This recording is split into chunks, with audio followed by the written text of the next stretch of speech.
Porodica Đoković uložit će značajna sredstva u obnovu beogradske kanalizacije.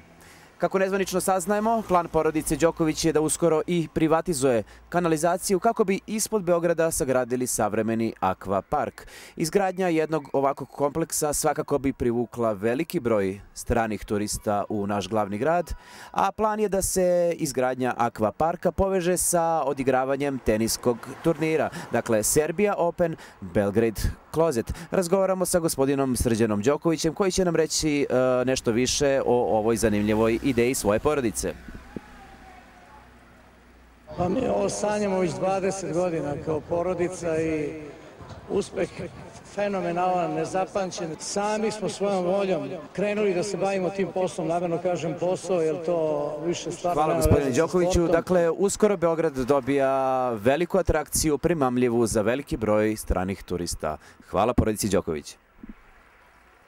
Sad je to na svu sreću svih nas zajedno. Da, zanimljivo. Tim povodom Novak je na jednom turniru odigrao i čuveni ples Gangnam Style.